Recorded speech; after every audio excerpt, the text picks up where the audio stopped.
And now it is time for our speaker, Marty Sulek. Do I get to sit over there? You're no longer needed.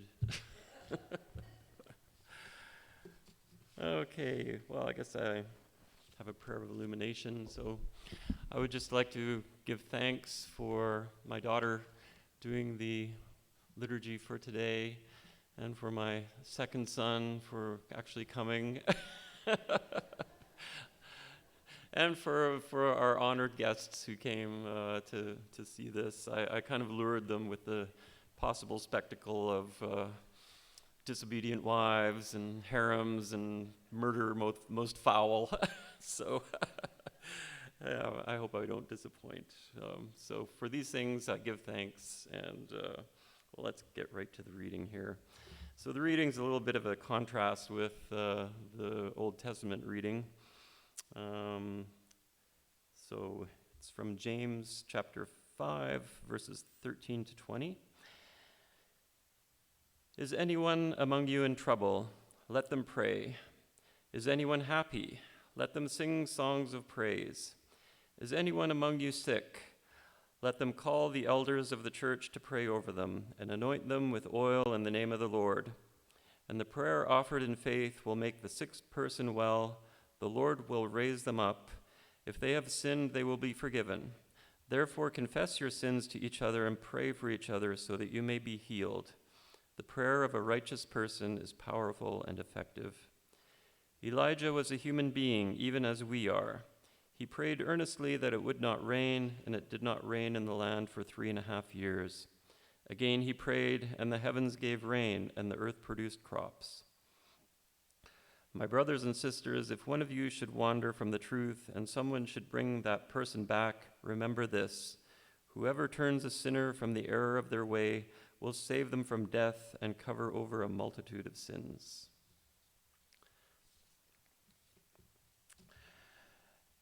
Today's Old Testament reading comes from the book of Esther. Esther is an interesting book in the context of the Bible for a number of reasons. To begin with, it is one of the few books of the Bible named after a woman, the other two being the book of Ruth in the Old Testament and the letter of Jude in the New. There is also Judith in the Apocrypha. So the central role of a woman thus makes Esther an especially important book for understanding women in the Bible. The book of Esther is one of the shorter books in the Bible, with only 10 chapters, which comes to about 10 pages in the version of the Bible that I use. Esther is also noteworthy for being one of the only books of the Bible that does not mention God. The other one is the Songs of Solomon. As such, it presents an almost uniquely secular perspective, at least compared to the other books of the Bible. So, the book of Esther is not a religious text per se, nor is it even a proper history, for it makes no direct allusions to people or events known from history. It does make veiled allusions to a number of other historical figures, but they're largely achronological. Ahasuerus, the Persian emperor, for instance, is sometimes identified with Artaxerxes and or Xerxes, both of whom lived and ruled during the 5th century BC. The book of Esther also has a highly improbable storyline with details that often contradict what we know of both Persian customs and the life of Jews during the Babylonian exile. This, combined with the frequent occurrence of personal dialogue in Esther, along with a number of other obvious dramatic devices, has led many biblical scholars to conclude, and rightly I believe, that the book of Esther is a piece of what is best described as historical melodrama. What do I mean by that? Well, one way to think of the book of Esther in the context of the Bible is that it is like reading a serious history of pre-revolutionary era America that included a particularly spicy episode of Outlander. There are vague references to historical characters and events, but the real action occurs in the dramatic interactions between the characters. But why do such a thing? If the Bible is the inspired word of God, why did he choose to express himself in such an obviously fictitious manner? Does God tell tall tales? Does he not wish to be taken seriously? To answer these questions brings us to a favorite subject of mine, namely the epistemological status of fact versus fiction. There is a predominant view these days that works of fiction are, well, fictional, in the sense that they're untrue. Works of nonfiction, by contrast, are considered true. This is somewhat at odds with the ancient understanding of the relationship between what the Greeks termed logos and mythos. Logos, of course, provides the etymological basis for the English word logic, which is the vital element of our idea of truth. Mythos, by contrast, provides the epistemological basis or etymological basis for the word myth, which our modern culture associates with untruth. The ancient Greeks and Hebrews had a much different understanding of the relationship between myth and truth. Logos for the Greeks was closely associated with the arguments and machinations of the law courts and the assembly.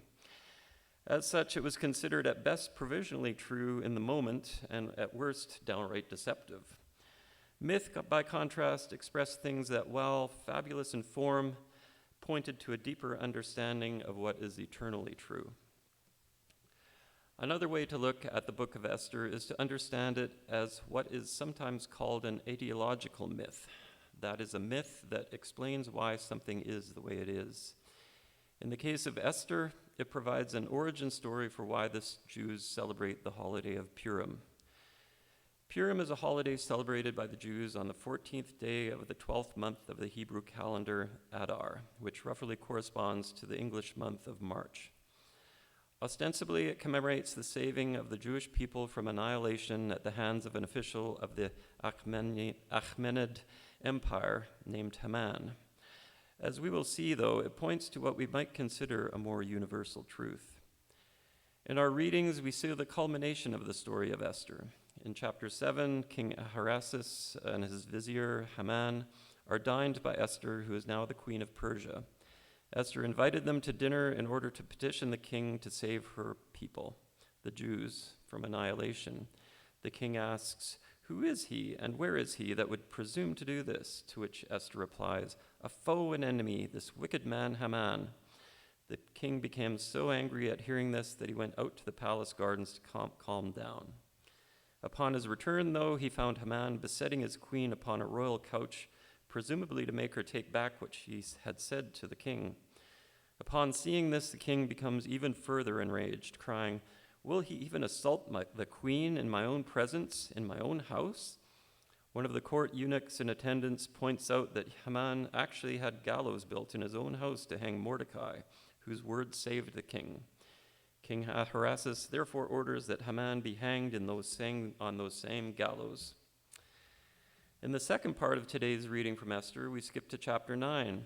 In it, Mordecai writes letters to all the Jews in the Persian Empire, enjoining them to celebrate the 14th and 15th days of the month of Adar forevermore as the days in which the Jews got relief from their enemies, and as the month that had been turned for them from sorrow into gladness and from mourning into a holiday, that they should make them days of feasting and gladness, days for sending choice portions to one another and gifts to the poor. The Jews celebrate Purim to this very day as a rabbinically decreed Jewish holiday. This newly created holiday is called Purim, which is the plural of the Hebrew word pur, or pur, P-U-R, meaning lot, in the sense of drawing lots or doing something to randomize an outcome. Just as a sidebar, it's also a borrowed word in ancient Hebrew from ancient Akkadian, so very old word. The Greeks had a similar word, moira, which also means lot, but also came to signify the concept of fate. We also have the English word allot, which means to divide or distribute by share or portion. In order to understand why this holiday came to be called Purim, though, we need to give a synopsis of the story. The story opens with King Ahasuerus, I can never pronounce that, throwing months-long feasts to celebrate the success of his reign. He asks for his queen, Vashti, to come before him so he can show her beauty to his people, but she refuses. The king became angry and asked his advisors what he should do. They advised him that Queen Vashti must be punished, for she has set a bad example for other women in the empire, and will make them look upon their husbands with contempt. They therefore counsel him to come no more before him. They therefore counsel her to come no more before him and choose another queen who is better than she. The king thus appoints officers to gather virgins to reside in the royal harem in Susa and declares, "Let the maiden who pleases the king be queen instead of Vashti." Now it just so happened there was a man named Mordecai who lived in Susa. The parents of his cousin Esther had died, so he had adopted her. She was extremely beautiful and of marrying age, so he took her to the royal palace to be a contestant for the queenship, but counseled her to say nothing about her Jewish heritage. She quickly won the favor of Haggai, the eunuch in charge of the women of the royal palace, so he provided her maidservants and ointments and gave her a prominent place in the harem. Esther lived this way for 12 months, being pampered and preened, until it was finally her turn to appear before the king. Upon seeing her, King Ahasuerus was, of course, instantly smitten and made her his queen. Now, during Esther's time in the harem, Mordecai would often visit to the palace to check on her. While doing so one time, he happened to overhear a plot being hatched by 2 palace guards to assassinate the king. He reported this to the royal officials, and the plot was investigated and found to be true. Mordecai's deed was thus dutifully noted in the royal book of Chronicles in the presence of the king. Shortly after, King Ahasuerus promoted Haman the Agagite to be his chief advisor. When Haman went out to the palace gate, all the king's servants bowed down and did obeisance to Haman as the king had commanded. But Mordecai did not, which greatly angered Haman. He disdained to do anything to Mordecai alone, but upon discovering that he was a Jew, Haman sought to destroy all the Jews instead.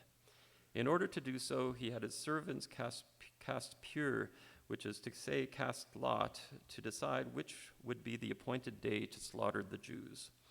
When they finally determined the day, Haman went to the king and said, "There is a certain people scattered abroad and dispersed among the peoples in all the provinces of your kingdom.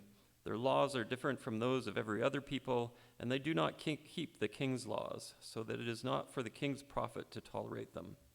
If it please the king, let it be decreed that they be destroyed, and I will pay 10,000 talents of silver into the hands of those who have charge of the king's business, that they may put it into the king's treasuries."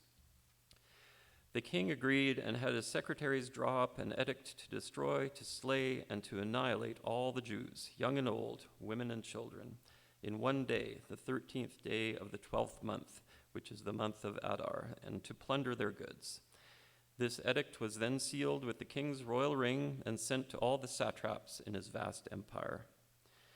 When Mordecai learned of this, he was distraught. He sent a message to Esther describing what was about to happen and appealed for her help. Esther responded that no one, not even her, could approach the king unbidden under penalty of death unless he held out his golden scepter to them. Mordecai responded that she had no choice, as she would surely not escape the fate of her brethren if the king's edict was carried out. Esther asked Mordecai to have the Jews gather, fast and pray on her behalf. She then put on her royal robes and appeared in the court unbidden before the king. When he saw her, she found favor in his sight, and he held out his golden scepter. Esther approached and touched its tip. The king then asked her, "What is your request? It shall be given you, even to the half of my kingdom." To which Esther responded, "If it please the king, let the king and Haman come this day to a dinner that I have prepared for the king." The king and Haman came to the dinner that Esther had prepared, and he again asked her, "What is your petition? It shall be granted to you. And what is your request? Even to the half of my kingdom, it shall be fulfilled." To which Esther replied with another invitation to dinner for the king and Haman the following day, at which she would then present her request. Haman was in high spirits, but when he was returning home, he again saw Mordecai at the palace gates, showing his usual lack of deference. Upon returning home, therefore, he complained about it to his wife and friends, to which they replied, "Let's build him a gallows and hang him upon it in the morning." This greatly pleased Haman, and he ordered it done. That night the king was having a restless night and could not sleep. He therefore ordered that all the memorable deeds in the book of Chronicles be read to him. And there he heard again how Mordecai had uncovered the plot against his life, to which he asked, "What honor or dignity has been bestowed upon Mordecai for this?" His servants answered that nothing had yet been done for him. So the king summoned Haman and asked him, "What shall be done to the man whom the king delights to honor?" Haman, thinking the king was likely alluding to him, replied, "For the man whom the king delights to honor, let royal robes be brought, which the king has worn, and the horse which the king has ridden, and on whose head a royal crown is set. And let the robes and the horse be handed over to one of the king's most noble princes. Let him array the man whom the king delights to honor, and let him conduct the man on horseback through the open square of the city, proclaiming before him, 'Thus it shall be done to the man whom the king delights to honor.'" The king then told Haman to make haste and do so, as he had said for Mordecai the Jew. Haman did so, grudgingly, but then rushed home, told his family and friends what had befallen him, and asked them, "What should he do?" To which they replied, "If Mordecai, before whom you have begun to fall, is of the Jewish people, you will not prevail against him, but will surely fall before him." While they were talking, though, the king's eunuchs arrived to bring him to the banquet that Esther had prepared. And this is where the first part of our reading from the book of Esther comes in. At the dinner, the king asks Queen Esther once again what her petition was, and the same extravagant promises to fulfill it, to which the Queen Esther asked to please spare her life and the life of her people. And when the king asks who would do such a thing, she identifies Haman as the villain who wanted to annihilate the Jewish people. And as the story goes, Haman pays for his misdeeds by being hung upon the very gallows he had constructed to execute Mordecai. But the intrigues do not end there. The king gave Esther, and Esther told him of her relationship to Mordecai. The king thus gave Mordecai the house of Haman and the signet ring that he had previously worn, signifying that he was now to become his chief advisor. But Esther steps forward and states that while she and Jew are honored, there's still the small matter of the plot devised by Haman against the Jews. Could he write an order to revoke the letters telling everyone to destroy the Jews in the provinces of the king? King Ahasuerus answers that it is impossible to revoke an edict once it has been written in the name of the king and sealed with his ring. However, that does not prevent them from writing another letter in his name, saying that whatever they want and sending it out. So Mordecai commanded that another letter be written to the satraps of the empire, allowing the Jews to gather and defend themselves against anyone who might attack them and to plunder their goods. The Jews celebrated at this news, and many people who were not even Jews declared themselves to be so. When the 13th day of the 12th month finally came round, the enemies of the Jews gathered, hoping to gain mastery over them. But the tables had been turned, and the Jews had the support not only of their united community, but the officials and many of the people of the empire besides. As a result, the Jews killed many of those who attacked them, but notably restrained themselves from taking any plunder.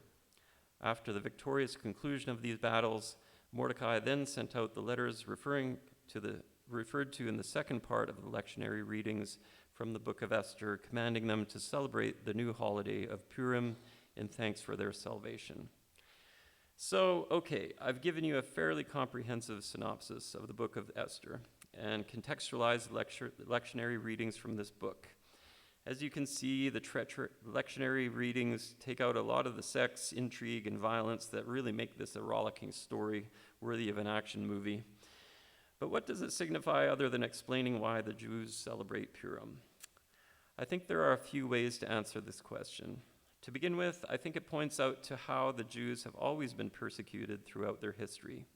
As Haman points out in his indictment of the Jews to the king, the Jews live under different laws than everyone else and do not keep the king's laws. It is thus not profitable for the king to tolerate them. It is perhaps worth noting here, too, that Esther and Mordecai are thought to be allegorical references to the primordial Sumerian gods Ishtar and Marduk. Ishtar was the goddess of love, war, and fertility. She is also associated with sensuality, procreation, divine law, and political power. Marduk, on the other hand, is the god of creation, water, agriculture, justice, medicine, and magic. I think this is a wonderful allegorical representation of the various gifts the Jews have bestowed upon the world through their Sumerian inheritance. Recall that Abraham, the original ancestor of the Jews, is thought by some to have immigrated to what is modern-day Israel from Ur sometime in the 2nd millennium BC. Returning to the subject of the origins of anti-Semitism, the Jews do not respect the king's officials, as symbolized by Mordecai's refusal to bow and offer obeisance to Haman. This stirs Haman to anger, not only against Mordecai, but to all Jews in general. On the other hand, though, Mordecai is loyal to the king himself, even informing him of a plot against his life. Another thing this story symbolizes for the Jews, I think, is that they cannot and should not rely on God alone to protect them. They have the means to defend themselves within their own power if they will just use them wisely. Even if the king of the world issues an edict calling for their extermination, they can counter that with another royal edict that empowers them to gather together and defend themselves and to enlist others to come to their aid. Finally, I think the story told in the book of Esther shows the Jews the importance of overcoming not just anti-Semites, who are a virtual certainty in this world, but to additionally overcome their allotted fate by simply being the best they can be. Finally, I think the book of Esther shows us how even the most fabulous story can convey elements of truth.